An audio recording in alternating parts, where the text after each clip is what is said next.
Auf dieses Review habe ich mich richtig gefreut. Heute darf ich euch nämlich sowas wie den heiligen Gral der Taucheruhren vorstellen. Die Rede ist von der Blancpain 50 Fathoms in Edelstahl und mit dem für mich perfekten Durchmesser von 42 mm. Die richtigen Ikonen der Uhrmacherei lassen sich wahrscheinlich an einer oder zwei Händen abzählen. Eine davon ist diese Taucheruhr und ich darf sie euch jetzt zeigen. Also dann erst einmal eine Bestandsaufnahme. Die 50 Fathoms ist die Taucheruhr von Blancpain, einer der ältesten Uhrenmarken, die es gibt. Gegründet wurde die Marke, die ehemals Rayvel SA hieß, laut Swatch Group der heutigen Besitzerin bereits 1735 im schweizerischen Villaret.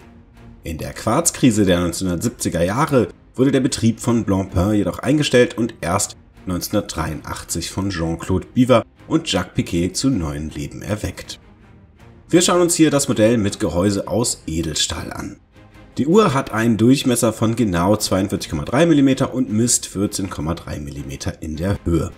Letzterer Wert kommt besonders durch das stark gewölbte Saphir-Boxglas zustande. Aber nicht nur das besteht aus dem besonders kratzfesten Material, sondern auch die Lünette ist mit einer Einlage aus Saphirkristall ausgestattet. Dadurch ergibt sich eine sehr abgerundete und schöne Oberfläche. Das schwarze Zifferblatt ist mit einem subtilen Sonnenschliff verziert und trägt extrem schön gemachte Stundenmarker, die um Ziffern für 12, 3, 6 und 9 ergänzt werden und jeweils mit Leuchtmittel ausgelegt sind.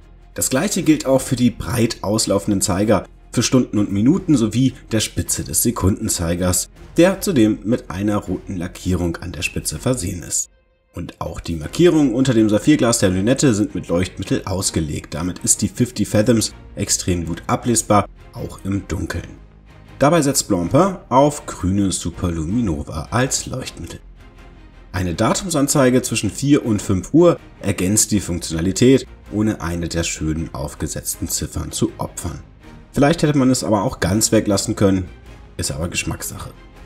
Die Krone auf der rechten Gehäuseflanke wird von einem Kronenschutz vor Stößen geschützt und das Gehäuse ist insgesamt auf Hochglanz poliert. Auf der Rückseite befindet sich bei diesem Modell ein Sichtboden und dadurch ist das Manufakturwerk 1315 von Blancpain sichtbar, was wir uns nachher noch genauer anschauen werden. Bei der modernen 50 Fathoms wird es bis zu einem Druck von 30 bar, was 300 Metern entspricht, vor Wasser geschützt. Historisch ist das weit mehr als der Name 50 Fathoms impliziert. Dieser leitet sich nämlich von einer Maßeinheit ab, die sogar teilweise noch heute in der englischsprachigen Seefahrt genutzt wird.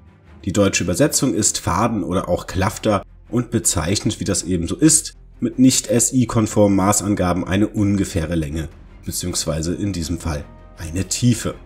Ein Faden entspricht ungefähr einem Tausendstel einer Seemeile oder auch 2 Yards, 6 Fuß oder 72 Zoll. In unserem Fall also 1,829 oder 1,852 Meter, je nachdem, wen man fragt. Kein Wunder, denn 6 Fuß oder ein Klafter leiten sich eigentlich von der Spannweite der Arme eines ausgewachsenen Mannes ab. Im Fall der 50 Fathoms von Blancpain können wir die Maßangabe mit 50 multiplizieren und erhalten somit einen Wert von ungefähr 90 Metern. Diese Tiefe galt in den 1950er Jahren praktisch als maximal erreichbare Tauchtiefe und bis zu dieser Tiefe sollte die Uhr mindestens dicht sein. Die Idee für die Uhr kam von Jean-Jacques Fichter, der passionierte Hobbytaucher, damals noch ein sehr seltener Sport, war zwischen 1950 und 1980 der Generaldirektor von Blancpain und in Zusammenarbeit mit Angehörigen der Nageurs de Combat, also Kampftauchern der französischen Armee, wurde eine entsprechende Uhr entwickelt. Da andere Uhren zu klein und damit schlecht ablesbar oder auch einfach undicht waren, hat Blancpain die 50 Fathoms und damit die erste moderne Taucheruhr entwickelt. Schon damals übrigens mit einer wasserdichten Krone, auch wenn diese noch nicht verschraubt war, und mit dem heute typischen Drehring zur Messung der Tauchzeit. Dieser kommt natürlich auch bei der modernen Variante zum Einsatz und ist, wie sich das gehört, auch nur einseitig drehbar.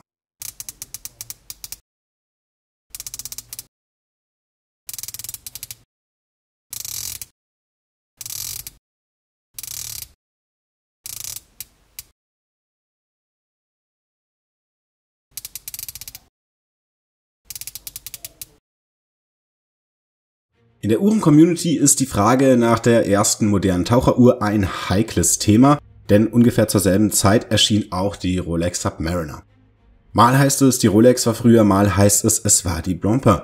Ob nun 1951, 1953 oder 1954, je nachdem, ob man den Zeitpunkt der Entwicklung, Patentierung oder auch der offiziellen Vorstellung betrachtet, tut für mich jedenfalls relativ wenig zur Sache.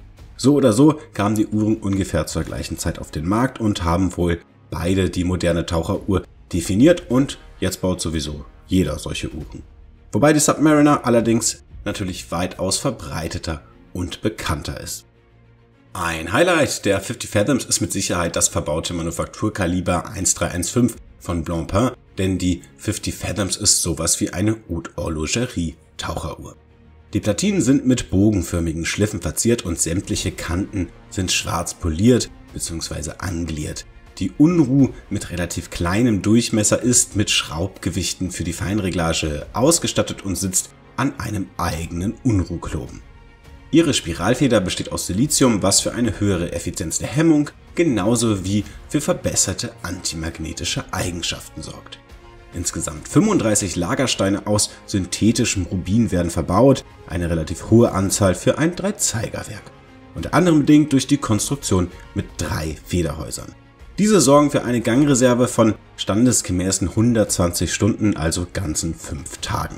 Dabei basiert das Werk auf einer Taktfrequenz von 4 Hertz bzw. 28.800 Amplituden pro Stunde und ist damit jetzt nicht irgendwie heruntergetaktet oder so.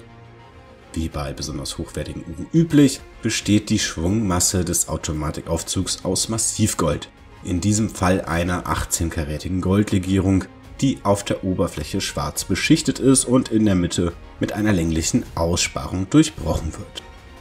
Gold wird für dieses Bauteil übrigens manchmal verwendet, da es aufgrund der hohen Dichte besonders schwer ist und damit für mehr Drehmoment sorgt, wenn es sich in Form des Rotors Richtung Schwerkraft bewegt.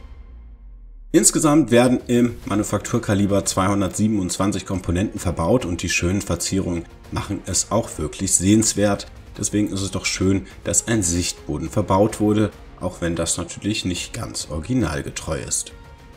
Beim Armband gibt es verschiedene Auswahlmöglichkeiten. Neben einem Gliederband aus Edelstahl, was einen heftigen Aufpreis von 2.400 € kostet, gibt es die Uhr auch an verschiedenen Textilbändern, unter anderem an einem Durchzugs- oder NATO-Band. Unser Modell ist mit einem Kautschukband mit Dornschließe ausgestattet, eine Faltschließe hätte es aber auch gegeben. Inspiriert ist das Band von den Tropical-Bändern, die historisch verwendet wurden und ist meiner Meinung nach neben dem NATO-Band eigentlich auch die richtige Wahl für das Modell.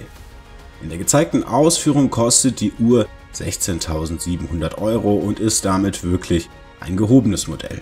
Schön finde ich, dass es das originalgetreue Modell jetzt in Edelstahl gibt. Für mich ist das genau das richtige Material für so eine Uhr. Die 50 Fathoms ist jedenfalls eine der ganz großen Ikonen der Uhrmacherei. Dabei wird sie aber oft übersehen und unterschätzt. Aber was haltet ihr von der Uhr? Schreibt's mir in die Kommentare. Noch ein Video seht ihr direkt hier und ansonsten vielen Dank fürs Zuschauen und bis zum nächsten Mal.